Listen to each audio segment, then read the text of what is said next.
energies and remove emotional blockages by awakening your body's natural healing system to enhance your overall sense of well-being. तो साधना बहन जी is a good healer. जो भी कोई भी blockages है ना, कोई भी मेंटल ब्लॉकेजेस है, रिलेशंस में ब्लॉकेजेस है, या कोई दुखी सैडनेस होते हैं, उन सभी को हील करती है. एनर्जी हीलर है. बहुत सारे लोग इनसे ठीक हो गए हैं. बहुत अच्छे से हम उनको वेलकम करते हैं कि साधना बहन जी. ओम शांति. Thank you everybody. Thank you Kusum दीदी. थैंक यू रेवती दीदी. It is so beautiful. Thank you all of you. It is so nice to see कि 7 बजे खाना बनाने की चिंता करे बिना सब यहाँ बैठे हुए हैं. So that shows इतने empowered women हैं हम सब, है ना. Yeah. तो जैसे रेवती दीदी ने बताया और जैसे डॉक्टर नैन्सी बात कर रहे थे कि एक फिजिकल एस्पेक्ट होता है हमारी हेल्थ का और एक इमोशनल एनर्जेटिक एस्पेक्ट होता है. अगर मैं आपसे कहूं कि आप अपनी फिंगर पे एक रबर बैंड लगा लीजिएगा बहुत टाइट से, तो क्या होगा आपकी फिंगर में थोड़ी देर के बाद में? ब्लड सर्कुलेशन रुक जाएगी, स्वेलिंग आ जाएगी, आपको वो रबर बैंड निकालना पड़ेगा. अगर आप वो रबर बैंड नहीं निकालेंगे तो क्या होगा? एंड अगर बिल्कुल भी नहीं निकालेंगे, आपने 1 महीना रबर बैंड नहीं निकाला, फिर आपकी फिंगर, आप डॉक्टर के जाएंगे क्योंकि फिंगर में फ्लो नहीं हो रहा है, हो सकता है आपकी फिंगर को इम्प्यूट भी करना पड़े, उसको निकालना पड़े, है ना. फिजिकली हमको ये दिखता है. हमारे साथ एनर्जेटिकली ये हर रोज होता है, हर रोज होता है. हम इतने सारे रबर बैंड्स अपनी एनर्जी बॉडी में डालते रहते हैं और हमको वो दिखते भी नहीं है. आपको जिस दिन किसी ने कहा तुम लड़की हो, तुम ये नहीं कर सकती हो, वो एक रबर बैंड था जो आपकी कॉन्शियसनेस पे, आपकी एनर्जी पे बैठ गया. अगर आपने वो रबर बैंड नहीं निकाला तो आप उस रबर बैंड के साथ बड़े हुए हैं. जब भी आपको कुछ करना पड़ता है जो कि मेल डोमिनेंट होता है, तो आपको लगता है आपका वो रबर बैंड आपको याद दिलाता है कि नहीं, तुम तो लड़की हो, तुम ये काम नहीं कर सकती हो, ये बॉयज का काम है, ये मेन कर सकते हैं. You are a wife, you have to be at home, you are wife, you have to do these things. तो हम क्या करते हैं, हम एनर्जी मेडिसिन में वो जो रबर बैंड्स हैं, उन रबर बैंड्स को हटाते हैं. हमारी एनर्जी बॉडी में पावर होती है कि 6 टाइम्स द प्रॉब्लम. अगर एक प्रॉब्लम आई, वो 6 बारी तक उसको सह लेती है, पर उसके बाद वो आपकी फिजिकल बॉडी में मैनिफेस्ट, इमोशनल बॉडी में मैनिफेस्ट करने लगती है. हम जितनी बीमारियां देखते हैं, कैंसर, डायबिटीज, जो भी है, वो सब कुछ क्योंकि हमारी एनर्जी बॉडी में वो कॉन्ट्रैक्शन हो गई है, वहां से निकल कर आती हैं. अब जो नई साइंस है, याद है पहले हमें कहा जाता था मेरी मदर को डायबिटीज है तो मुझे तो डायबिटीज होगी होगी, मेरी मदर को ये है तो मुझे, मेरे फादर को बीपी था इसलिए मुझे बीपी हो गया. न्यू मेडिकल साइंस सेज कि आपके पेरेंट्स से आपका inheritance of disease is only 3%. अगर आप अपने आप को वो एनवायरनमेंट नहीं देते हो जो आपके पेरेंट्स ने दिया था एनवायरनमेंट, अगर आप एनवायरनमेंट बदल लेते हो, अगर आपकी मदर ने अगर मेनोपॉज के टाइम में वेट गेन कर लिया था और उनको डायबिटीज हो गया था और आपने भी बड़े मजे से वही करा जो उन्होंने किया था, तो आपके चांसेस ज्यादा हैं. बट अगर आपने कहा नहीं, मुझे अपने पे काम करना है, और आप अपने पे काम करते हैं, तो आपके चांसेस सिर्फ 3% डीएनए से हैं, बाकी आप कल्चरली जो भी करना चाहें, एनवायरमेंटली कर सकते हैं. तो सबसे पहले फिजिकल हेल्थ बहुत जरूरी है, बट हम एनर्जी बॉडी में कहते हैं कि हम 99% एनर्जी है, हम सिर्फ 1% फिजिकल है. जब वो प्राण छूटते हैं, जब कॉन्शियसनेस चली जाती है, वो शरीर किसी काम का रहता है? नहीं रहता है ना. पर जब तक वो कॉन्शियसनेस उस शरीर में थी, उस शरीर को संभालना है. वो वेसल है, वो टेम्पल है. जैसे भगवान के लिए टेम्पल बनाते हैं, बाबा के लिए रूम बनाते हैं, तो रूम साफ करते हैं कि वाइब्रेशंस अच्छी रहें. ये हमारा टेम्पल है, इसको हमें संभालना है. बट उसके अंदर क्या है, उसको संभालना बहुत बहुत जरूरी है. WHO की एक स्टडी आई है कि in times to come every 3rd person will have mental problem. Every 3rd person will have mental problem. तो हम एक महामारी की तरफ जा रहे हैं। हम कोविड से कितना डरते थे, पर ये वाला एपिडेमिक कोविड से भी बड़ा है। तो सबसे पहले हमको एज विमेन ये एक्नॉलेज करना है। हम क्या करते हैं, हम बहुत अच्छी माँ हैं, बहुत अच्छी बेटी हैं, बहुत अच्छी बहन हैं, बहुत अच्छी वाइफ हैं। आपके हस्बैंड थोड़े से भी उदास होते हैं, आपका बच्चा थोड़ा सा भी उदास होता है, आप कितना काम करते हैं उन पे, डॉक्टर के भी ले जाते हैं, सब कुछ करते हैं। पर जब अपनी बारी आती है तो हमें लगता नहीं हम ठीक हो जाएंगे, हम देख लेंगे अपने आप को। Please do not ignore your needs. अपने आप को देखना is not being selfish, it is self compassion. और सेल्फ कंपैशन बहुत बहुत ज़रूरी है। अभी रेवती दीदी ने वो गेम खिलाया था हमको और उन्होंने पूछा था कितने लोगों ने अपना नाम लिखा है उस सर्कल में। हम में से कितने कम लोगों ने वो नाम लिखा था। हम में से ज़्यादातर लोगों ने अपने हस्बैंड का, अपने बच्चों का, अपनी मदर का, कितने लोगों का नाम लिखा था, पर अपना नाम नहीं लिखा था। But everything begins from here. अगर हम ठीक हैं, अगर हमारे अंदर सब कुछ ठीक है, तभी हम अच्छी माँ, अच्छी बीवी, जो भी रिलेशंस है वो हम सब निभा पाएंगे। और राजयोगा में आके मैंने ये बात सीखी। अगर ये सबसे बड़ा, मुझे रेवती दीदी ने बोला कि आप वुमेन एम्पावरमेंट पे बात करिएगा।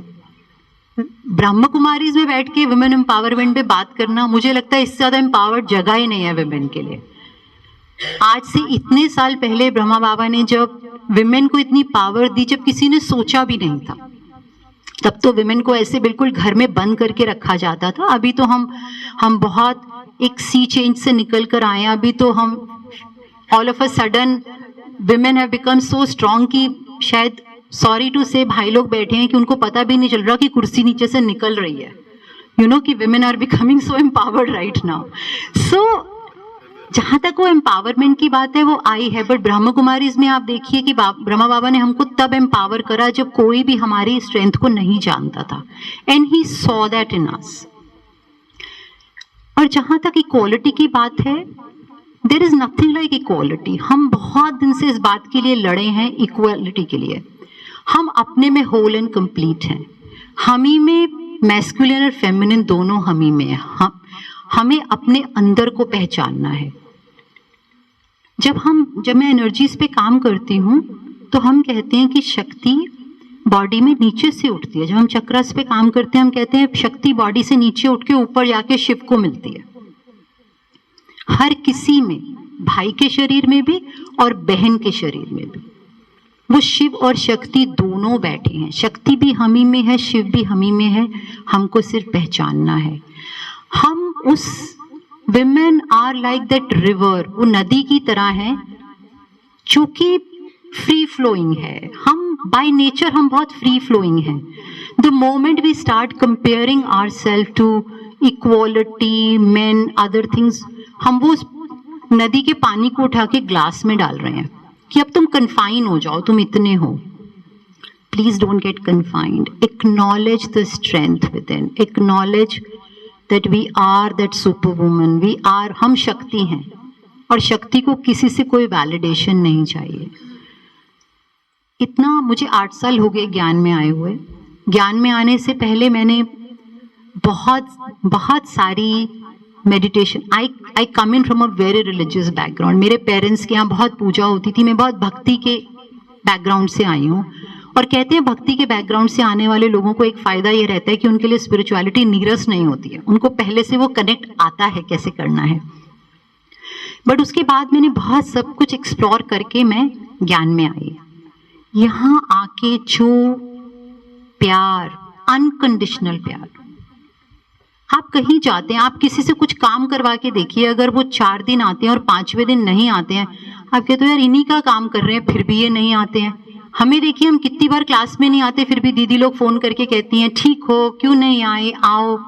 इतना ज्यादा, मतलब कौन किसी के लिए इतना स्पेस होल्ड करता है जितना दीदियां यहाँ पे करती हैं। तो इतना सीखने को मिला है। अनकंडीशनल लव मैंने ब्रह्म कुमारीज में आके सीखा है। As a mother you feel you are very unconditional towards your children, towards other people, but मैंने ब्रह्म कुमारीज में आके सीखा कि अनकंडीशनल प्यार किसको कहते हैं। मेरा पूरा काम वाइब्रेशंस पे है। मैंने यहाँ आके सीखा कि कैसे वाइब्रेशंस को डे टू डे में यूज़ किया जाता है. I have done my studies from abroad to learn about vibrations, to learn about quantum physics. And Brahma Baba ने इतने साल पहले हमको वाइब्रेशन से सिखाया कि हम क्या हैं, we are only are vibrations. And as Brahma Kumaris, you know, the whole slogan is when I change the world changes. तो हम क्या बदल रहे हैं अपने अंदर? हम अपनी वाइब्रेशंस, अपनी एनर्जी बदल रहे हैं. आपको मालूम है हमें 60 to 70,000 थॉट्स पर डे आते हैं और उसमें से 95% थॉट्स रिपीट थॉट्स होते हैं. जो हमें पहले आए हुए हैं वही थॉट्स अगले दिन आते रहते हैं. तो हम कैसे बदलेंगे? उनको बदलने के लिए meditation is a very very beautiful tool. जब हम मेडिटेशन में बैठते हैं, जब बाबा से कनेक्ट करते हैं, हम उस टाइम में जो पॉजिटिविटी खुद को भेजते हैं वो हमारे सबकॉन्शियस माइंड में वो जो 95% थॉट्स हैं उनको बदलती है. इसीलिए चाहे थोड़ा सा टाइम निकालिए. वही बात है, विमेंस डे पे ये सोचिए कि मुझे अगर मेडिटेशन में बैठना है तो वो मेरा सेल्फ लव है, वो टाइम मुझे निकालना ही है. अगर मुझे मुरली सुनने जाना है, दैट इज, चाहे आपके घर में लोग थोड़ा सा, कभी कभी होता है कि लोग थोड़ा सा ऐसे कहते भी हैं कि खाने का टाइम है, ब्रेकफास्ट का टाइम है, चाय का टाइम है, और आप चले जाते हैं. बिल्कुल आप निकलिए, आगे पीछे कर लीजिएगा वो काम, बट वो टाइम अपने आप को जरूर दीजिएगा. एंड यहाँ तो इतना ब्यूटीफुल है. मेरा ही एग्जाम्पल है कि मैं मॉर्निंग मुरली में रोज नहीं जा पा रही थी. बाबा ने इतना ब्यूटीफुल करा, मैं कुसुम दीदी से मिलने आई. कुसुम दीदी ने कहा अच्छा एक और मुरली शुरू कर लेते हैं बाद में. उसके बाद में एक और मुरली शुरू हो गई. तो इंटेंशन तो क्रिएट करिए, कहिए तो सही कि मुझे करना है. जैसे ही आप इंटेंशन क्रिएट करेंगे, यूनिवर्स बहुत ब्यूटीफुल है, बहुत ब्यूटीफुल है. आप देखेंगे कि आपको वो सारे आंसर्स मिलने शुरू हो जाएंगे. टाइम बहुत कम है, मैं बोलने जाऊंगी तो मैं बहुत देर तक बोलती रहूंगी, बट सिर्फ यही कहूंगी कि अपने पे सेल्फ कंपैशन पे काम करिए. और सेल्फ कंपैशन में मेडिटेशन एक रास्ता मिल जाता है जब हमको, उससे खूबसूरत कुछ नहीं हो सकता हमारी लाइफ में. और प्लीज अपने ब्रेथ वर्क पे ध्यान दीजिएगा. हमारे जो ब्रेथ वर्क है वो हमारा प्राणा है. अगर हम अपने ब्रेथ वर्क पे ध्यान देते हैं, आपने देखा होगा जब कोई घबरा जाता है, कुछ हो जाता है, तो उसको बोलते हैं ना पहले आराम से बैठो, ठीक से सांस लो.